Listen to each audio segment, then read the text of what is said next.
let's do another one where I will give you minimal amount of guidance. But the Would bottom, you would you teach me how to douche someone?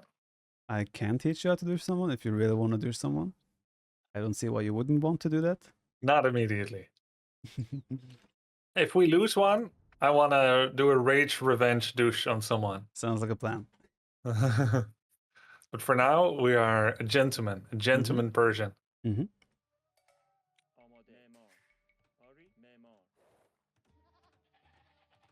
Right, I won't give you too much guidance here. I'll still jump in here and there, but Okay. probably just to micromanage certain things, but whole grand scheme of strategy and whatnot, I'll leave to your own. Okay, approach. okay.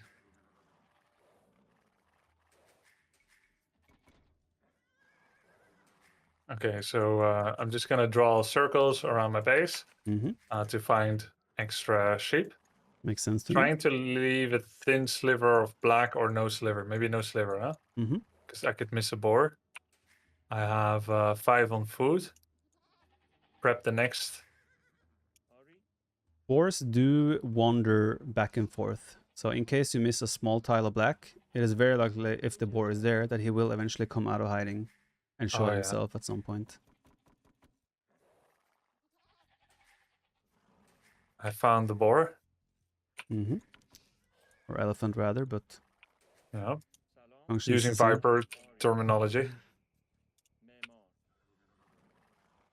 To be fair, boars do carry more food, elephants, so it's a small difference.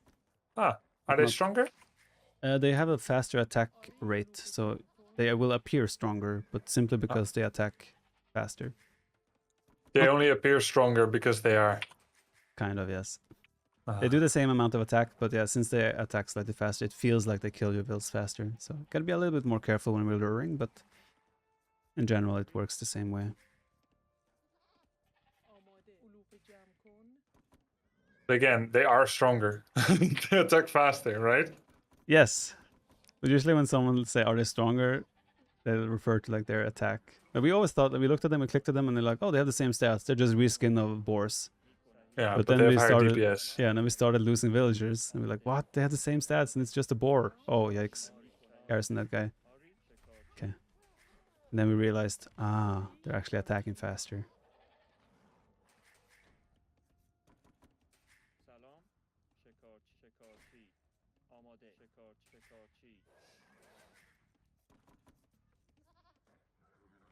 I need 2 more goats.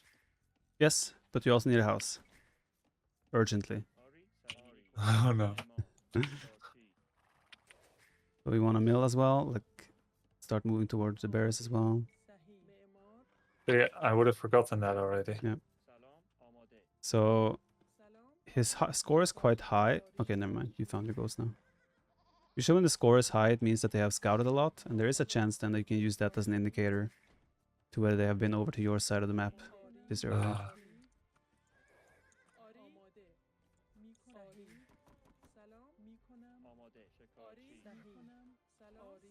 Gotta be careful when we garrison like this, because you had some low HP villagers there. If you garrison that one, there's a big chance that boar would have, or elephant would have targeted one of your low HP vills. Oh, right, yeah. But I mean, the lure was perfect. Both lures have been perfect. Well, a bit too much damage maybe, but it's not a big deal. You just keep them as farmers around your town center. As long as you don't lose a villager and the boar lands under your town center, it's a good lure. Is this too close? Because you can't have enough surface area. No, you don't really want that many vills that you can't... Like, to have more surface area around that one, you will need like 12 villagers, and you don't want 12 villagers eating the boar. Okay. Your town center. We're still going scouts, yeah? Yes, I'm going scouts again. Okay. One thing worth noting for your civilization is that in Castle Age, your knights will have +2 attack against archers as a civ bonus. My knights will have +2 attack against archers, okay. Yes. It's a team bonus, actually. So if it was a team game, you would also have impacted your teammates.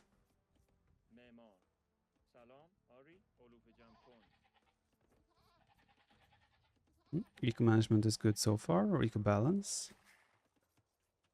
I get loom. Correct. Is that 1 too early? No, it's the right timing. Now you can see now that you already have pretty much 500 food, so this is when you can start like just spreading around the villas on the right resource, and try to bring only full HP villagers to your woodlands. Okay. The scouting has been a bit floppy. We kind of want to make sure we get to the enemy base and confirm where he is, how his map looks like, what he's doing, kind of thing. Okay.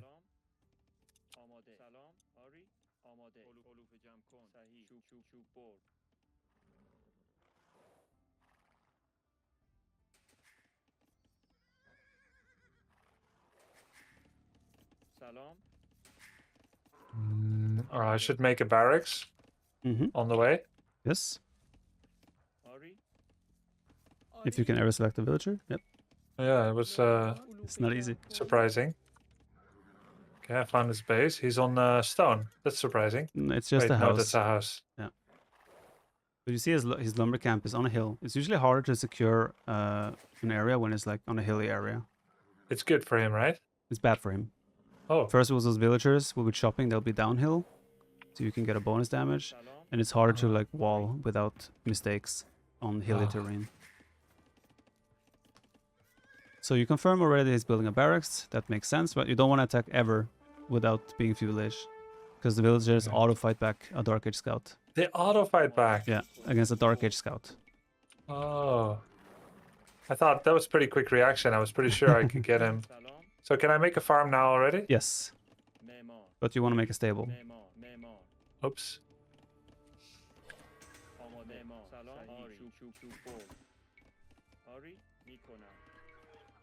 But you now have, you know where he's building his barracks. So that's, yeah, it's logical that he will probably build his follow-up building next to that barracks as a continuation of the wall. They want to stay active around that area to confirm what his building is going to be. Oh, when you see his garrison in the Dark Age, it means he's making the only unit available in the Dark Age, which is a militia, which means he's most likely going from men at arms. You mean the flags? Yeah, there's flags. When there's flag on top of building, it means there is something inside. Not producing, it means there's something inside. Like, why is he garrisoning? Because he's just waiting. He doesn't want to lose HP on his Dark Age unit. He wants to upgrade them upon hitting Feudal Age. Oh. He's just building them preemptively before getting Feudal Age. So with your stable right now, put the gather point on your stable. Just right click the stable, yeah. You can see. Is it to hide units? To keep them safe as well? Yeah, keep them safe, wait for the right timing to move out. Can be some mind games. Sometimes you lose one unit, leave it inside, so he doesn't know how many there are. Things like that. So since he's going for the men-at-arms, your natural counter is an archer. Or archers, so you could drop a range now in reaction, or simply just mass-produce scouts and hope that you'll be able to overwhelm him with numbers. Yeah, I'll do more scouts. However, if he mixes in spearmen as well, it suddenly becomes a bit harder to hold with just scouts. Right, and those are in easy access. Yeah. He's starting to wall. Yeah, and you see he has the men-at-arms. Makes me feel like using scouts more. Yeah. To explain why he went men-at-arms as well, his civilization gets the men-at-arms upgrade for free. That's probably a big reason as to why he did it. So our bears are a bit oversaturated now. Probably moving some of them to gold would make, or farming is the natural thing right now.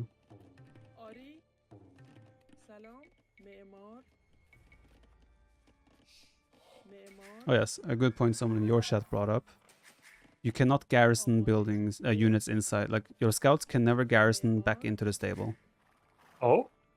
They can only upon completion? Exactly. They can spawn within the stable. However, in a building such as a castle, your units can garrison. Or a tower, town center, etc. However, knights cannot garrison in town centers. Only ranged units and infantry. Okay. Unless they're horse archers. There's a lot of factors. But look at your stable right now. When the unit spawns inside, you will have the 2 flags as well, right? Yeah. That's the only reason I wanted you to spawn inside. To see what it looks like. Do we know if his units are coming forward? Did we see them? Nope. Nope. Yeah. I don't know. So you're making the conscious decision to take the risk of him coming into your base and still going forward.